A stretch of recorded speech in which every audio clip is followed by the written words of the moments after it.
कानून जनता के लिए बनाए जाते हैं, लेकिन वही कानून अगर जनता के सामने समस्याएं खड़ी करने लगे तो लाजमी है कि जनता समाधान की ओर बढ़ती है।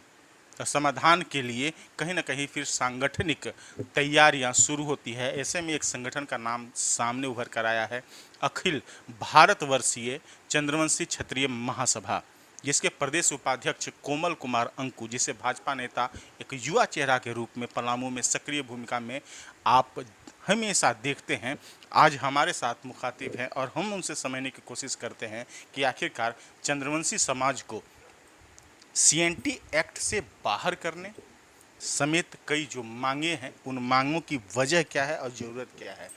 क्यों आप चाहते हैं कि सीएनटी एक्ट को से बाहर किया जाए चंद्रवंशी समाज को? कहीं ना कहीं उन समाज के बचाव के लिए, उनके विकास के लिए ही इस एक्ट में शामिल किया गया था।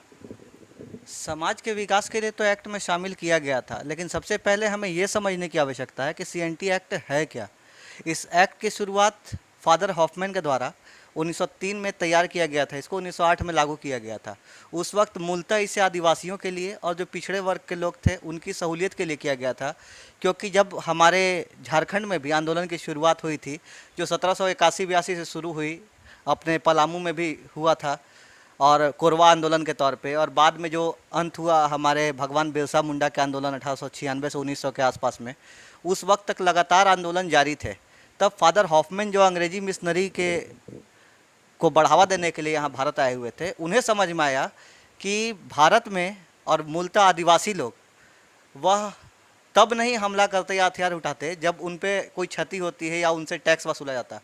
वह तब हथियार उठाते हैं जब उनकी ज़मीन उनसे छीनी जाती है, क्योंकि आदिवासी का मूल मंत्र या मूल शब्द आप यही समझिए कि आदिवासी जो कि अनादिकाल से बसते आ रहे हैं और ज़मीन पे वो मालिकाना हक रखते हैं, वो खुद को ज़मीन का मालिक समझते हैं, ज़मीन को अपने माता पिता की तरह पूजते हैं, और जब वह ज़मीन कोई उनसे छीनने लगता है तो एक आंदोलन की शुरुआत होती है, जिसके बृहद आंदोलन को हम लोग भगवान बिरसा मुंडा के आंदोलन के तौर पे भी देख सकते हैं। सीएनटी एक्ट जब लागू किया गया तो देखा गया कि पिछड़ी जाति के लोगों को सामंतवादी विचारधारा के लोग या साहूकार या अन्य लोग जिनके पास ताकत थी, क्षमता थी, वो लोग कभी हड़िया पिला के या उन पर दबाव बना के हथियारों के दम पे, ताकत के दम पे उनसे ज़मीन ज़बरदस्ती लिखवा लिया करते थे। साहूकारों का रूल तो हम सबको पता है, जो नियम जो तरीका था उनका, एक बार ज़मीन अगर आपने उनके पास गिरवी रख दिया तो आपका मूलधन से ज़्यादा उसका ब्याज हो जाएगा, जो आप कभी भर नहीं पाइएगा, और अंततः आपको पूरा परिवार उसके यहाँ मजदूरी करेगा।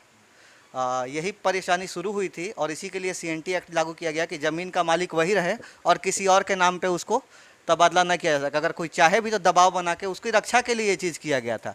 लेकिन आज की परिस्थिति यह है कि आज अगर आपको कोई भी चीज़ में आगे बढ़ना है, अगर अपनी ताकत दिखानी है, या फिर आपको शिक्षा के क्षेत्र में, घर में बेटी की शादी या किसी तरह की बीमारी है, तो मजबूरी बस अंततः आपके पास अगर आय का कोई स्रोत नहीं है तो ज़मीन आपको अपना बेचना पड़ेगा। और उस कंडीशन में, और इसीलिए ज़मीन को जायदाद भी कहा जाता है। जी, ज़मीन को जायदाद भी इसी चलते कहा जाता है। अंततः यही परेशानी सबके सामने मुखातिब हुई। अब देखिए, एसटी एससी का दर्जा जिनको दिया गया है उनको सीएनटी एक्ट में रखा गया, उनको रिजर्वेशन भी हर जगह पे आप और हम सबको जानते हैं, चाहे वह नौकरी का क्षेत्र हो अथवा वह आपको देखिए कि मार्क्स एग्ज़ाम में लाने का क्षेत्र हो, हर जगह पे उनका होता है। एडमिशन के जगह पे भी उनको रियायत मिलती है। तो या तो हमें सीएनटी एक्ट से बाहर कर दीजिए या फिर एससी का दर्जा ही दे दीजिए और हमको उनका लाभ दे दीजिए, तो हम लोग दोनों पक्षों में संतुष्ट हैं।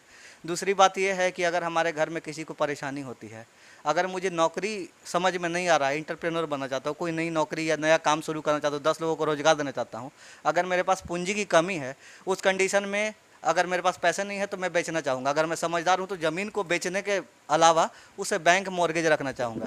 अब सीएनटी एक्ट का सबसे दुखद पहलू यह है कि आप बैंक भी आपका ज़मीन मॉर्गेज नहीं लेगी। तो दोनों में से किसी जगह पे आप सक नहीं रहे हैं, ना आपके पास ढंग से आरक्षण है, ना वह व्यवस्था है। ये त्रिशंकु वाला बीच में लटकाने की स्थिति पैदा कर दी गई है। इससे समाज बहुत त्रस्त है और ज़रूरत है कि हमें इससे बाहर निकाला जाए। तो आमतौर पे ये कहा जाता है कि जो सांगठनिक बातें होती है वो समाज के हित में हो या न हो ये जरूरी नहीं होता। क्या कोमल कुमार अंकु इस बात के लिए आश्वस्त कर रहे हैं कि हाँ, चंद्रवंशी क्षत्रिय समाज जो है वो आपके साथ है और वो इस चीज़ से जूझ रहा है? पूरा समाज हमारे साथ है। और आज आप देख सकते हैं, आपने देखा कि जिस तरह से हमारे तरफ से ज्ञापन सौंपा जा रहा है, बहुत जल्द हम लोग मुख्यमंत्री महोदय से मिलने वाले हैं, राज्यपाल महोदय से इसी संदर्भ में बात करने वाले हैं कि हमें सीएनटी एक्ट से आज़ादी चाहिए। अगर वो कुछ नहीं कर पाते, चूंकि यह नियम है, एक्ट है, अगर इसमें कुछ परेशानी उत्पन्न हो रही है तो कम से कम हमें कुछ रियायत दिया जाए, जिसके तहत या तो बैंक हमारा सामान मॉर्गेज रख सके, हमारी ज़मीन मॉर्गेज रखे, अन्यथा हमें फिर एससी का दर्जा देके। उसमें हमारा पूरा समाज एक साथ है, एकजुट है, मेरे साथ पूरा समाज खड़ा है, प्रबुद्ध वर्ग खड़ा है और सभी लोग तैयार है। देखिए, त्रुटियां हर में होती हैं और कमी हर जगह होती है। हो सकता है 1-2% को ये समझ में नहीं है, क्योंकि भोग विलासता का जीवन है, वो सक्षम लोग हैं, लेकिन 95 समस्याएं तब होती हैं जब समाज की बातें की जाती है और समाज की बात करने वाले तमाम आमतौर पे राजनीतिक रूप से अपना चेहरा चमकाने में जुट जाते हैं। ऐसे में कहीं ना कहीं सांगठनिक रूप से हर किसी पर विश्वास कर लेना भी आसान नहीं होता है। उसी संदर्भ में हम ये सवाल जरूर पूछेंगे कि कहीं ना कहीं चंद्रवंशी समाज की बात करने वाले कल भी इस लड़ाई को जारी रखेंगे या फिर अपनी राजनीतिक महत्वाकांक्षा मिलने के बाद या पद मिलने के बाद कहीं धीरे धीरे वो बातें गौण हो जाती है और चंद्रवंशी समाज हमको फिर वहीं खड़ा दिखाई पड़ेगा। ऐसे में ये सवाल लाजमी है कि क्या महासभा उस रूप में अपनी विश्वसनीयता कायम रखेगी, अपनी जिम्मेवारी निभाएगी और इस लड़ाई को अंतिम तक पहुँचाएगी। हम लोगों का पूरा प्रयास होगा और अगर हम लोग मिलकर लड़ेंगे तो ये लड़ाई ज़रूर अंत तक जाएगी। और हम लोग परिणाम के लिए ही लड़ रहे हैं। हम लोगों ने जिस चीज़ को सोचा है, आपसी मंत्रणा करने के बाद ही हम लोग इस निष्कर्ष पे पहुंचे हैं कि हमें या तो सीएनटी एक्ट से बाहर निकाला जाए या एससी का दर्जा दिया जाए और अन्यथा रिजर्वेशन प्रतिशत बढ़ा के हमें इसमें रियायत दी जाए। साथ ही साथ बैंक में भी अगर सीएनटी एक्ट से बाहर नहीं निकाला तो बैंक में कम से कम रियायत मिले कि बैंक मॉर्गेज हमारा ज़मीन रख सकते, ताकि हम किसी मायने में कम से कम आर्थिक रूप से सक्षम हो सके कुछ नया चीज़ करने के लिए, परिवार को सहयोग करने के लिए। और इसके लिए मेरा पूरा समाज और हम सब मिलकर ये निर्णय लिए हैं और हम लोग सब साथी हैं इस चीज़ के। अन्य दो और मांगे हैं, एक जरासंध भवन निर्माण और एक और मांग है, किस रूप में दिखते हैं और सरकार से क्या उम्मीदें करते हैं आप लोग? भगवान जरासंध को एक बहुत महाबली योद्धा के रूप में माना गया था, जाना गया था। महाभारत काल के बारे में सबको पता है और इसी चलते बिहार में अभी भी जरासंध अखाड़ा है, बहुत जगह अखाड़े हैं और उन्हें हमेशा एक पहलवान के तौर पर भी देखा गया। बहुत जगह पे अखाड़े हैं और वास्तविक रूप में वह मगध साम्राज्य के राजा थे। और अगर आप देखिएगा तो बृहद्रथ वंश विश्व का सबसे पहला सम्राट का वंश था। अगर आप गूगल करेंगे तो भी आपको पता चला कि विश्व का सबसे पहला सम्राट बृहद्रथ थे और ये जरासंध वंश के राजा उसी वंश के थे। और हम लोग भी यही चाह रहे हैं कि उनके नाम पे अखाड़ा हो, उनके नाम पे जरासंध भवन बने, क्योंकि सारे समाज का अपना अपना मीटिंग हॉल है, स्थान है, एक अस्थाई जगह है। हर जगह में जब बर्तन एक जगह होते टकराते ही हैं, कहीं ना कहीं आपको ही पता है। तो हो सकता है कि आपसी मतभेद हो, लेकिन जब एक जगह एकजुट होने की बात हो तो कोई ऐसा जगह हो जहां किसी को किस तरह की परेशानी नहीं हो। और वो भवन हमारे भगवान, हमारे पूजनीय के स्थान के अलावा और कौन हो सकता है। इस चलते जरासंध भवन के निर्माण की हमने मांग रखी है। ज़मीन हमारा मायने में कम से कम आर्थिक रूप से सक्षम हो सके कुछ नया चीज़ करने के लिए, परिवार को सहयोग करने के लिए। और इसके लिए मेरा पूरा समाज और हम सब मिलकर ये निर्णय लिए हैं और हम लोग सब साथी हैं इस चीज़ के।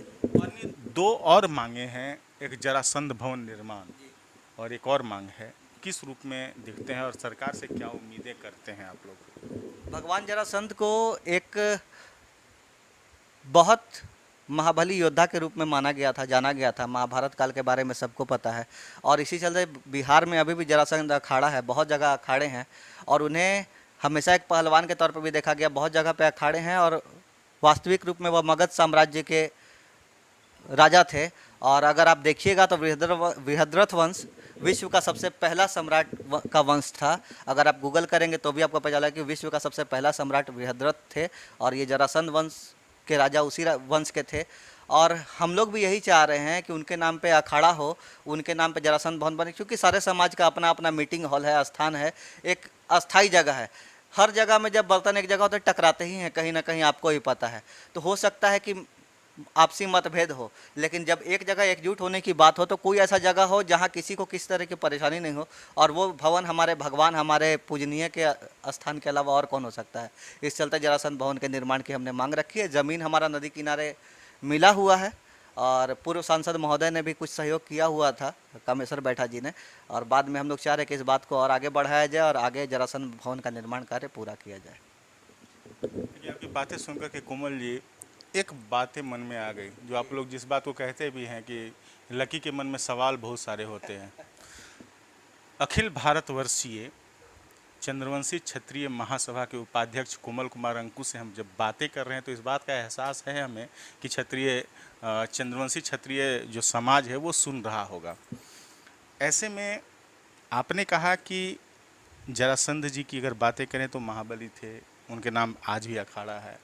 आप एकजुटता दिखाने के लिए जरासंध भवन के निर्माण की मांग कर रहे हैं, लेकिन आमतौर पर जरासंध के जो वंशज हैं उनको महाबली बनाने के लिए, उनको योग व्यायाम के लिए, इन चीज़ों को लिए अखाड़े में बाहुबली बनने के लिए, मजबूत बनाने के लिए ऐसी कोई आवाज़ नहीं उठती है। नहीं लगता है कि युवा अवस्था को या आने वाली पीढ़ी को मजबूत बनाने के लिए अपने पूर्वजों के जो मजबूती था उस मजबूती को भी बढ़ावा दिया जाना चाहिए। भवन निर्माण तो कर दिया जाता है सांगठनिक तौर पे, लेकिन ऐसे उनके कार्यों को बढ़ाने के लिए मांग नहीं की जाती है। कहीं ना कहीं ये मांगे चूक मानी जा सकती है। जी, बिल्कुल मैं इसे आपके हिसाब से चूक मानता हूँ, लेकिन ये सारी बातें भी हमारे मन में है, क्योंकि जरासंध भवन बनेगा तो अखाड़ा भी बनेगा, और हमारे समाज के जितने भी नौजवान हैं जो ढंग से ट्रेनिंग नहीं ले पा रहे, प्रशिक्षण नहीं ले पा रहे, उनको ट्रेनिंग देने के लिए हमारे यहाँ पहलवान भी समाज में हैं बहुत सारे, और वो लोग ढंग से उनको ट्रेनिंग देंगे और हमारा एक अखाड़ा सक्रिय रूप से यहाँ भी चलेगा।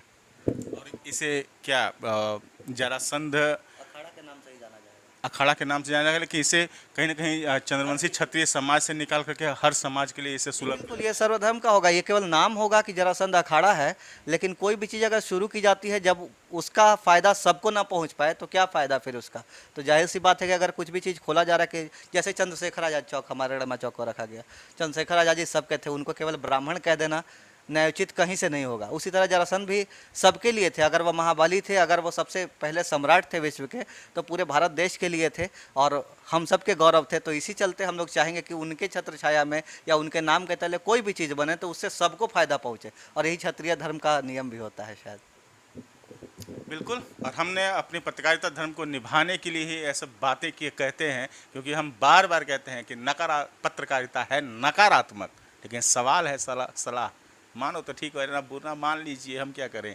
ऐसे में कोमल कुमार अंकु के साथ जो बातें हैं वो बातें इस बात को जरूर इशारा कर रही है कि अब समाज को एकजुटता के साथ साथ उन दिशा में बढ़ने की ज़रूरत है, क्योंकि यदि हमारी आने वाली पीढ़ी बलशाली होगी तो लाजमी है कि हमारा समाज भी बलशाली होगा और परिवार भी बलशाली होगा, और इसी बलशाली का वादा हर कोई करता है। हालांकि आने वाले वक्त में वो जो पिछड़ा होता है वो पिछड़ा रह जाता है, और जो अगला होता है वो आगे बढ़ता चला जाता है। इन सब को पाटने की आवश्यकता है, और इस पाटने के लिए इस ऐसे मुहिम को जरूर समर्थन किया जाना चाहिए। लेकिन सबसे बड़ा जो सवाल है वो ये है कि आखिरकार CNT जो एक्ट है, इस एक्ट के तहत किसे फ़ायदे हैं, किसे नुकसान हो रहे हैं। आने वाले वक्त में इन कानूनों के बदलाव की दिशा में भी सरकार को या सरकारी तंत्र में बैठे तमाम प्रतिनिधि हों या फिर पालिका, उन सबको सोचना होगा